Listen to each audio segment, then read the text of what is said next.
or sitting on mountains.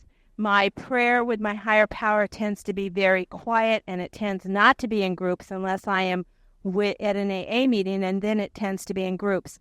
I'm open to all kinds of spirituality, and I guess if you wanted to label me, you could call me a Christian, Muslim, Jewish, Native American, whatever you want to label on, because I'm very open to whatever it is. But I know that I just don't happen to fit into believing beliefs that everybody else has set up for me to believe. I wasn't comfortable. So my spirituality over the years has kind of evolved, and I absolutely can't echo what Matt said enough, is that part of my spirituality in AA and outside of AA is to be of service, is to be of help to people of any walk of life, whether they're drunks or not, whether they're active drunks or not. I feel that I need to answer the call anytime it is presented in my life. And that I happen to have a profession that allows me to do that pretty easily when I'm working. And sometimes I come home at night and I'm too tired to go to a meeting, or a sponsor will call, I'm so tired. But the truth be told is those situations are what saved my life. Helping other people is what saves my life, because, as Matt said, when I'm helping other people, when I'm being of service to other people, guess who I'm not thinking about? My favorite topic, which is me. And I'm not thinking about me when I'm trying to help somebody else. AA has all kinds of opportunities for service, and that includes sponsoring people. That includes making coffee. I don't know who made those wonderful posters out there, but the big one is just beautiful, and everybody who helped on that with the food, to me, that is service work. I did the steps, and for my program, the steps mean I repeatedly do the steps over and over again in my life, and so I had this higher powers in all those steps, and I had to walk my way through those steps and admit one of the biggest things I had to admit in getting sober is I couldn't control a blasted thing in life, and that was the first step, that I was powerless over my drinking and that my life was a mess. Now, if you looked at my life on paper, it looked pretty doggone good. I lived in a house, we owned 2 cars, I had a bunch of kids. But the truth be told, my insides were awful. I hated myself. It was the shame. I hated myself as a parent. I hated myself as a spouse. And I was the lousiest employee. I stole from my job. And if it wasn't that I didn't steal supplies, then I was stealing time from my job. I was cutting people short on what they deserved to get from me. So I was living a pretty doggone dishonest life. The second step in AA is believe that a higher power can restore us to sanity. And the second I looked at that step, I thought, I don't need this step. I've never been in a psych institute. This step is not for me. And then I began thinking about the fact that every time I opened a can of beer, I muffled it with a dish towel so no one could hear it. And then I was hiding my beer cans inside of a cereal box, and so no one could see how much I drank. And you guys know that when you have a lot of cans in a bag, they really rattle and make a lot of noise. So I was doing all this stuff to muffle it. And I realized that a lot of what I was doing, I was calling my family at 2 a.m. and cussing them out and telling them how much I hated them, et cetera, et cetera. And so I knew that I really was insane, and I had to come to terms with that. That is not normal, healthy people or non-alcoholics don't call their family at 2 a.m. and tell them they hate them. And the third one is became willing to turn my will and my life over the power of God as I understand Him. And that, once I'd worked the first two steps, became pretty easy. The third step prayer that Matt talked about, he talked about saying that prayer, and that is a prayer that I say every morning. I walk every morning, and God, I offer myself to Thee to build with me and do with me as Thou wilt. Relieve me of the bondage of self, and that is the hardest thing for me to do, is to get out of myself. And yet it is the relief of myself when I let go of myself and not be number one in the world. Then and only then is when my higher power can come in. And I think of that like Indian Native American beadwork. True Native American beadwork is always done like a heavy bead necklace. There's always a flaw in it.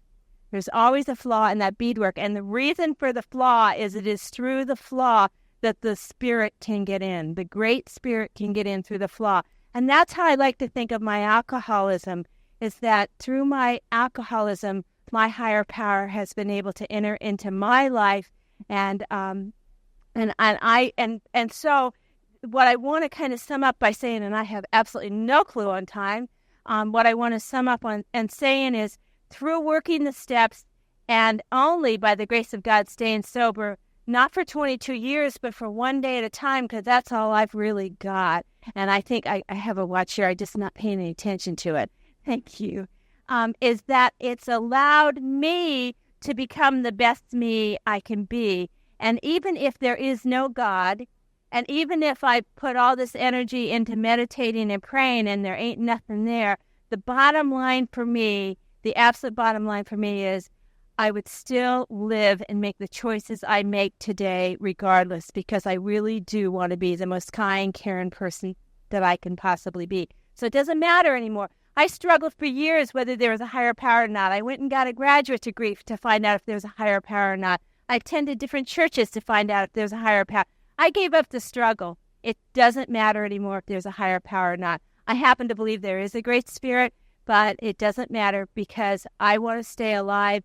I want to be the best person I'm capable of being, and I want to help other people with the gifts that I've been given by staying sober. And I think that's all I have to say. Thank you very much. So we have several minutes, 5 minutes, to entertain any comments or questions from the floor. Anybody have anything they want to chip in or questions? The question is, the third step says turning our our lives over to the care of God, and as we understood him, and is it through going to church or is it through AA? Is that a correct summarization? Okay. How do we do that? Basically, is I'm going to sum the question up for the purpose of the tape, and I'll just start off by saying, for me, it's an ongoing, it's a day at a time thing. And I have to wake up in the morning, and through what I have going on that day, is trusting that God will take care of the results of my actions as long as they're honest and straightforward. I rely both on the support of my church community to help me do that, inspire me to do that. My sponsor in Alcoholics Anonymous is a big part of that, and the people that I sponsor as well is a big part of that. Yes. Okay, before you go, John, do you want to say? Okay, thank you. Go ahead. Hey, John, why don't you go up and take the microphone? Turn our will and our lives over to care of God, as I am a personalize it now. I don't like doing it. As I understand him, although I have like Matt and Christine and a lot of others, I believe in Jesus as Lord and Savior. But for the newcomer, you can use this microphone, this podium, this group, or whatever that keeps you sober just for today. That's outside of yourself, okay? Whatever keeps you sober just for the day. And I want to leave it at that until you grow stronger in the program of Alcoholics Anonymous and work the 12 steps in your recovery, and then you can get a better understanding and a better grips of the spirituality that AA talks about. Thank you. To add on to what John just said, I can go to church, I can join some type of religious fellowship, and they'll start off by telling me who God is and my relationship with God. In AA, the first thing they told me is who God is not. Okay? And that was a good starting point for me. And I think that's what the chapter in We Agnostics in the Big Book is very helpful to people who are searching for that answer. It's something else I want to add to that is I couldn't get sober alone. I quit drinking 100,000 times before I came into these rooms, Jeff. And I could not stop drinking on my own. And the first word in the 12 steps is we.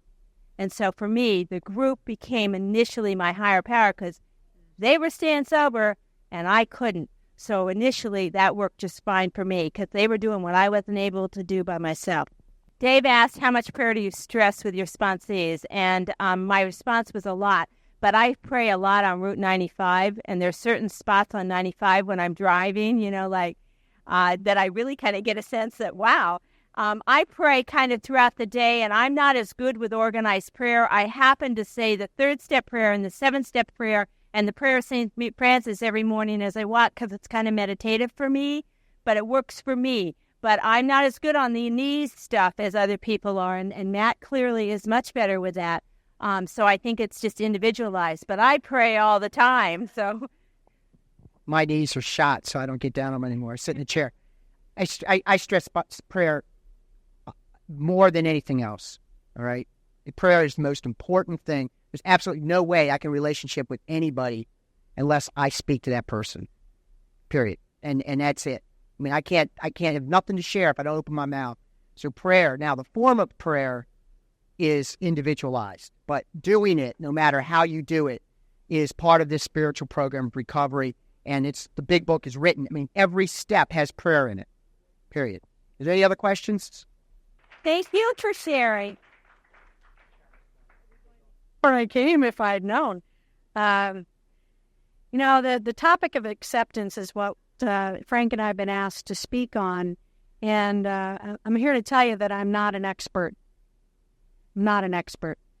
But I've been able to stay away from a drink for a while, so it means I must have practiced some of it to a certain degree. My sobriety date is May 5th, 1989. My home group is the Common Solutions Group, meets in Fulton, Maryland on Monday nights.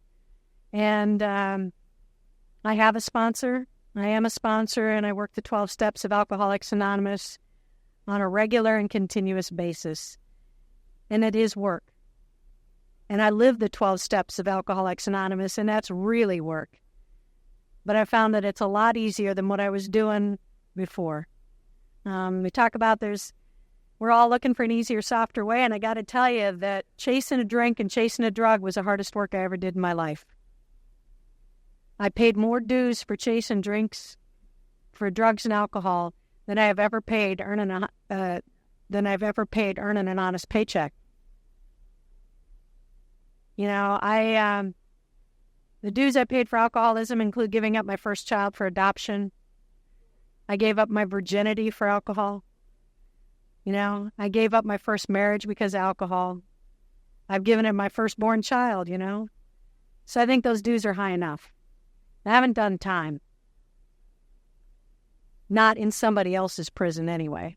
I've done plenty of time in my own. The shame that I felt for the actions that I took while under the influence of alcohol and drugs made me not want to live. I didn't know that I was self-medicating a disease. I did not know a lot.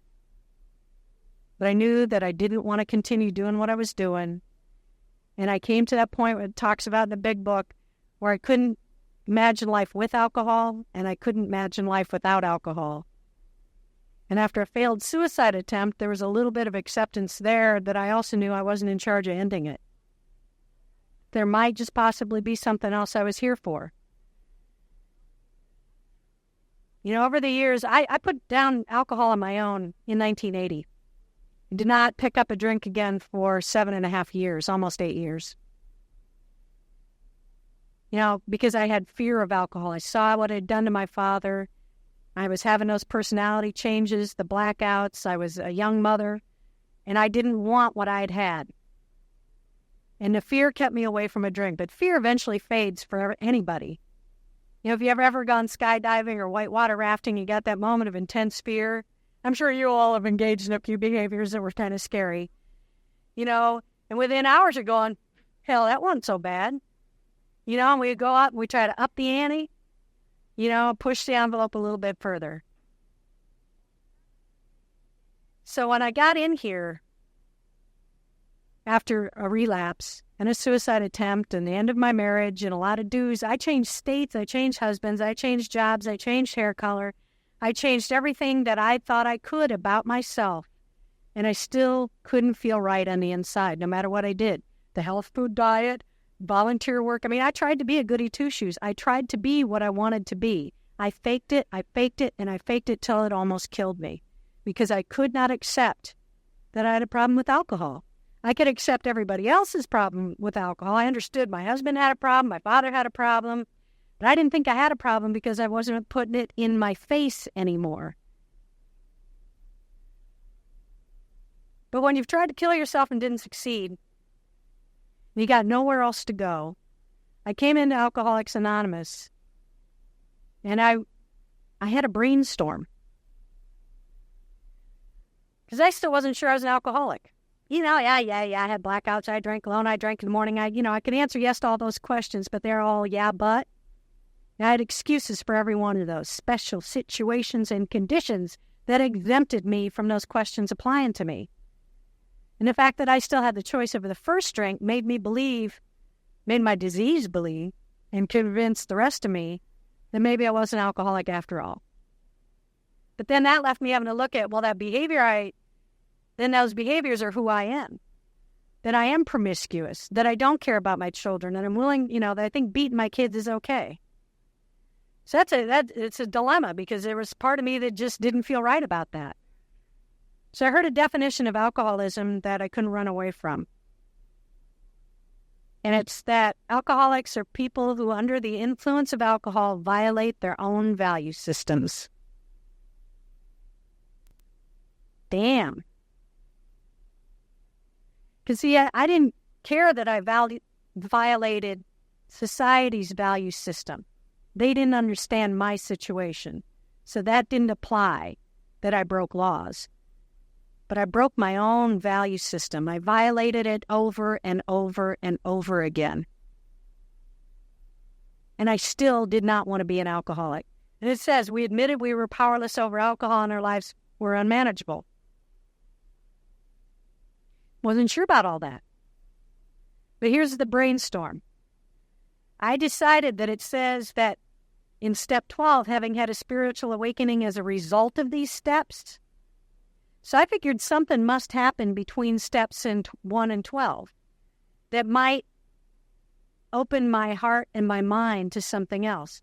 So I made a commitment in my first few weeks of recovery that I was going to work the 12 steps of Alcoholics Anonymous to the best of my ability, that I was going to take the suggestions, and having completed the 12 steps of Alcoholics Anonymous, then and only then was I even going to try to attempt to answer the question whether or not I was alcoholic and whether or not AA worked. Because, of course, I came in right away trying to figure out how this thing worked and how I could get around it. And, was this really the right place? And I had that whole debate going on. And I read in a meeting a passage out of the big book that says we resign from the debating society. And that's in a chapter to the agnostics. And I thought, well, that's okay. Let me just try this. And if these 12 steps don't work for me, there's nothing in them that seems kind of painful, but it doesn't look like there's anything in here that's going to hurt me. So based on that, I quit questioning, and all my energy then I was able to put toward working the steps, to go into meetings and not fighting. And that's the first taste I had of the difference between acceptance and approval. Okay, I didn't approve of the fact that I was an alcoholic, but I could come to accept the fact. I didn't approve of the fact that my father had beaten me, but I could accept the fact. And I began to understand that big difference. So acceptance, when they told me to read page 449, I don't know if you get that crammed down y'all throats in here, but acceptance is a key to all our, man, I hated that. I hated that. Because I thought it meant it was okay for people to treat me badly. Acceptance does not mean that I blindly accept unacceptable behaviors. Acceptable and acceptance are two different words. But what it means is I no longer try to change that person, place, or thing. So if someone is verbally abusing me, I don't have to make them stop. Because I can't. Well, I can, but that gets me here. But I can leave. I can handle it differently. I don't have to throw gasoline on the situation. I can stop fighting. I don't know why it never occurred to me before that I didn't have to fight. Because I wasn't losing by doing that. I was winning by doing that. When I surrendered to Alcoholics Anonymous, I won my first battle. I got a day clean, and I got a sense of peace. And then acceptance, the word accept shows up in the serenity prayer too. And I got to tell you, I was not a fan of the serenity prayer. Wasn't a fan of any prayers when I got here. But, open a meeting with God, grant me the serenity. And I thought, I don't want serenity. I want as much excitement as I can hold on to, but not pay any dues for it. I want to drive 115 miles an hour on a crowded freeway and not get a ticket. I want to have unprotected sex and not get a sexually transmitted disease. I want to go out and do what I want to do, but I don't want to pay the dues anymore. So serenity, I'm thinking, that's boring. Because I'd never had any. I had no idea what it was. But, we kept saying it every day. I thought there must be a value to this. But I couldn't get to accepting anything because I wouldn't invite serenity into my life. So the serenity prayer didn't work for me worth crap. I'd say it, nothing would happen. Because I was not willing to first look for peace in my heart and then allow the acceptance to follow. I was thinking that I had to accept first and then peace would follow. I've always had things backwards. That's why I got to come and have lessons with you all. I said the other night in our home group, we have traditions meetings. I hate traditions meetings. They're boring. Hate them. Because I can remember that stuff, because that's like rules. I can remember that stuff. But I think, why can't I remember the spiritual principles as well as I can remember when somebody shared on that tradition in 1989?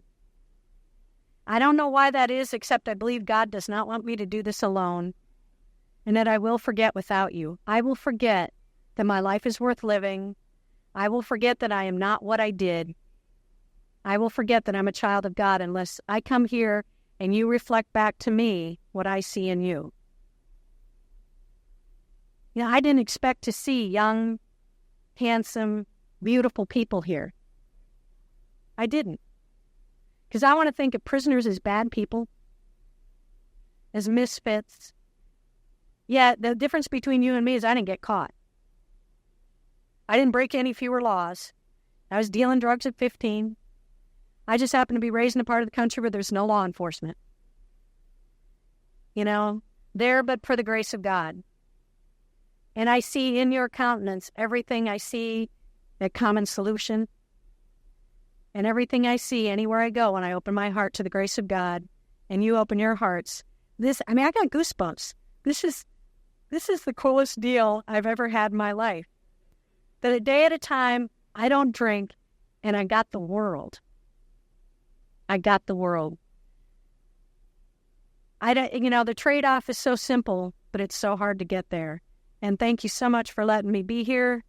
I hope I've said something that you can take back with you.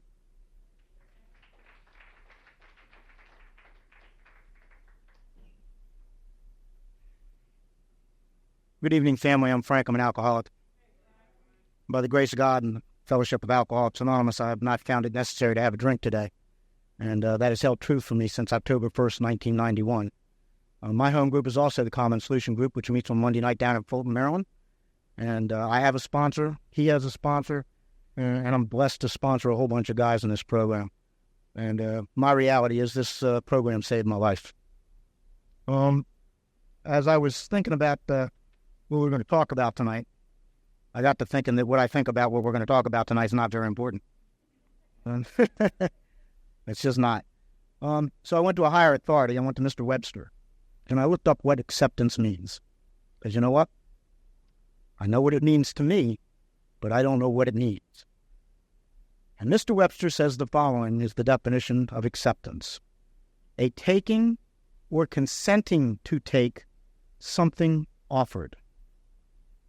And where this program has taken me is that everything happens to me for a reason. And if I can get there, is it something offered from the God of my understanding, and I can accept that, then I'm going to have a heck of a lot better day than if I don't accept it.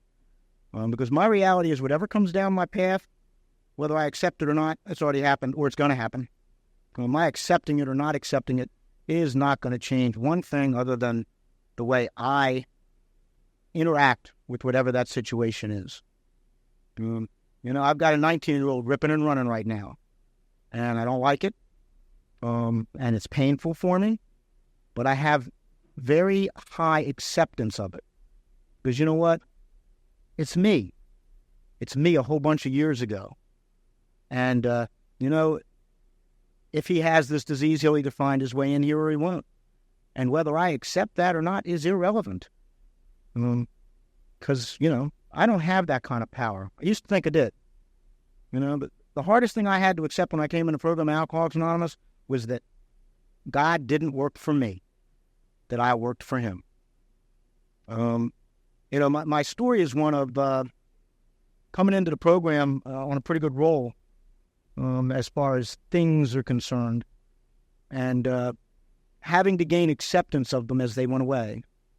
As I couldn't afford the mortgage of the house, and it went away, and, the wife had packed up the kids and went away, and I was looking at some jail time for some stuff I had done, and the Internal Revenue Service wanted this, that, and the other thing, and I had to gain a lot of acceptance, a lot of third step work.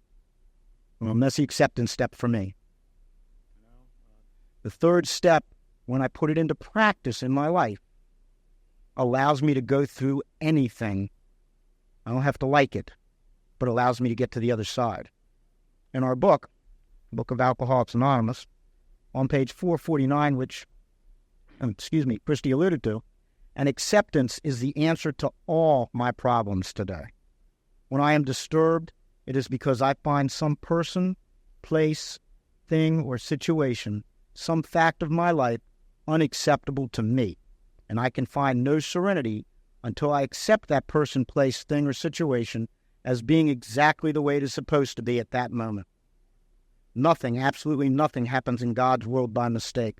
Until I could accept my alcoholism, I could not stay sober. Unless I accept life completely on life's terms, I cannot be happy. I need to concentrate not so much on what needs to be changed in the world as on what needs to be changed in me and in my attitude. And, if I get my attitudes focused on acceptance, then even the things I don't like are okay. Well, I don't know about anybody in the room, but little things used to be able to ruin my day, week, month, or year. Having an appointment with somebody and having that somebody come out and say, can't see you now.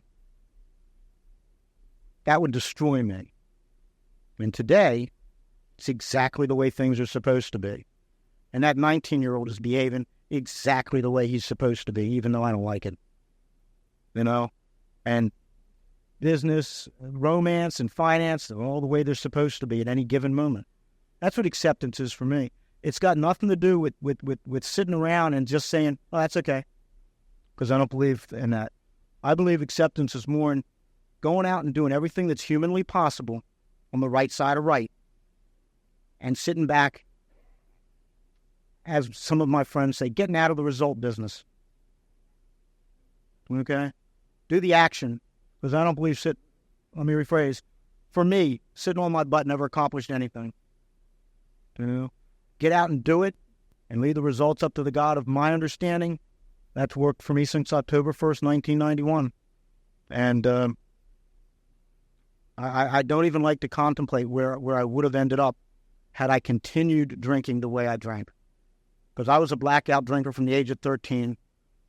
I was a guy that stuffed his pockets full of miniatures just to take his kids to the zoo.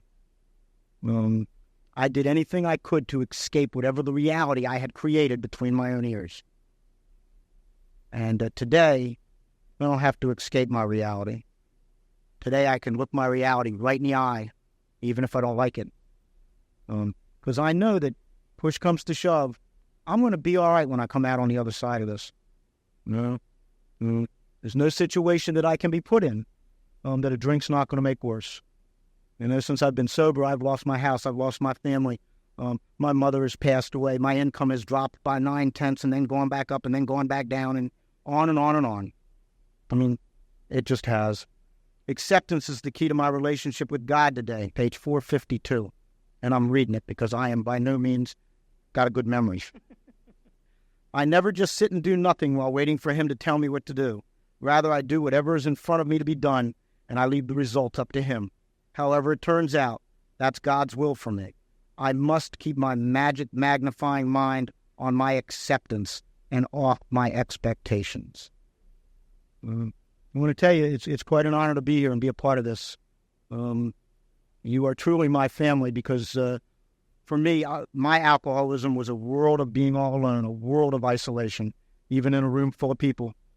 And today I am never alone, and I am truly grateful for that. And this is supposed to be a workshop, which means I need to be quiet and let you people come up and talk or ask questions or whatever you're going to do. Thanks for letting me be here. Do we have any volunteers that want to share their experience, strength, and hope on acceptance? I'm an alcoholic and addict. I just have something simple to say. This whole night has been a practice in acceptance because from the very start, I had to accept that things don't always work out the way I want them to. And my expectations are a little high sometimes, especially in this kind of environment. And so because of that, I have to practice acceptance. And it's not that hard, you know. We got this thing together and everything worked out smooth. So, you know, it wasn't as painful as I used to think it was to accept things just the way they are, you know. And that's about it. Our friends in Al-Anon, they probably have a little bit more practice with acceptance while not under the influence than we do. And they have 3 A's, awareness, acceptance, and action. Now, I was told Alcoholics Anonymous is a program of action. And for me, the people I see and continue to see in meetings are people who are taking action. They're going to meetings. That's an action. They're praying. Boy, that's an action. So awareness, what's awareness? You know, we heard Vicki talk today about, when she spoke earlier about, she was aware that she was an alcoholic. She knew she was an alcoholic. That gave her permission to use. So awareness is not enough. And I can be aware that a situation's got me wrapped around the axle. It's pretty obvious I'm wrapped around the axle about it. The acceptance part gets me to the next place where I can be peaceful enough to to contemplate different behavior. And acceptance for me comes with that really painful action of bending my knees, because I don't do acceptance on my own. I haven't been able to find that. You know, when I was told by my first sponsor that I had to start praying, and I did not believe in prayer, and the God of my understanding had gotten me into the family that had damaged me so much that I was not going to pray. And it was just simply put to me, you pray or you drink. I didn't want to drink. And I've never worked harder in my life than to bend those 2 knees to get down and simply say, I don't know who you are. I don't know why I'm doing this, but Kim told me I have to. If you're there, you've done a lousy job. And that's all I could say the first time I prayed. But in taking that action, my life was absolutely transformed. And I don't know how, and I don't know why. The awareness was not enough. The acceptance was the key that allowed me to take the action that saved my life, transformed it, and took me from a hollow shell of a human being. When I stopped drinking, I had the opposite of Frank. I had a beautiful home, a swimming pool, a husband that came home every night, 2 healthy children, 3 cars, and I wanted to die every single day of my life because there was something so broken inside me. I had such shame that I could not feel gratitude for what I had. I came from nothing, from regular beatings, from sharecropping, dirt farming. And I had all of these things in my life, and I still couldn't fit in my own skin. And I didn't think there was an answer. And that one action, not enough to be aware, not enough to accept, that one action of praying to a God I didn't believe in.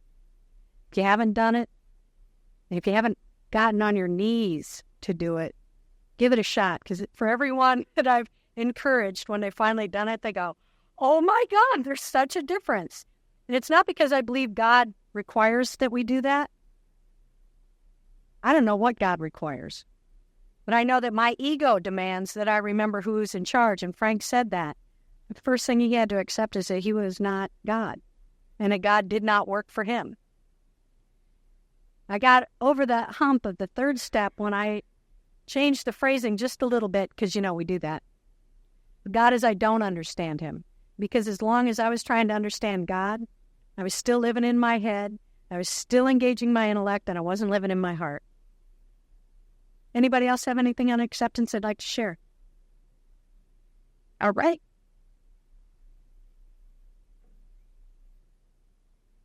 I'm Dave. I'm alcoholic. I kind of find acceptance a funny topic. It's something I haven't touched upon in a long time, and it's weird because it seemed to me early in my recovery and even my addiction, because I was such a passive person, I'd accept things more. And now that I've grown confidence, I've become a little more assertive. I don't accept things as easily. I want things to go my way. And especially with this convention, I was bickering with somebody who had no control over the situation about why they wouldn't let us drop out of line. And then I knew somebody's going to be late, and I knew the shit would hit the fan. And, but it worked out. And I talked to Brett, actually. I was like, you know what? I'm not happy because, I was a little upset, but I got to accept the fact that, I'll get upset when things don't go my way, but I'll deal with it that way. I'll accept it. It's not my world, it's not self-will run riot. And I have to believe that there's something greater out there that's determining the way things are going and will determine the right path for me. And that's why I have to learn through my lessons in acceptance, and that's all I want to share. Thanks for letting me share. Again, for Frank, myself, for Jimmy, for the Common Solutions Home Group, thanks for the honor and privilege of letting us be here tonight and share a little bit of this journey with you. Thanks. Alcoholic named Jay again. Okay. Hopefully, as things look now, things should be much smoother tomorrow, and that we should operate straight off the program that everybody has. If you'd like to let me know afterwards, we're going to try to close this on time, 9:30, but we need 10 minutes just to finish up a few things, if you give out a few kudos. But if you want a few extra programs, just let one of us know, and we'll get them to you if you want to take them out tonight. But they'll also be available tomorrow if you'd like to take a few out then. But what we'd like to do tonight is have a very brief awards presentation for our workshop people, our facilitators, and I'm not sure, Bill, if you're going to be able to make it back tomorrow. Okay, excellent. And our Serenity Center gentlemen. This plaque goes to the Serenity Center in appreciation for all their service and for showing up tonight. This one goes to Bill Harold. Okay, this goes to one of our one of the pairs of our workshop speakers, Christy Bordeaux and Matt Cobb. Okay, now for the other two workshop speakers, Kristen Poole and Matt Cobb. A few closing words. It's been a nice night by far. It started out kind of hectic, but I told a couple people coming in here, nothing ever goes right the first time, especially around here, but it only gets better from here. And just tonight, it's gotten better, and I don't know about anybody else, but I've enjoyed myself enough that I'm satisfied with the way things went. I'd like to thank everybody for coming down tonight. Everybody, staying on their P's and Q's and, putting up with whatever, the heat, whatever. I think everybody, deserve to give themselves a hand for. All right, well, with that, we're going to go ahead and close out. For the still sick and suffering alcoholics inside and outside these rooms,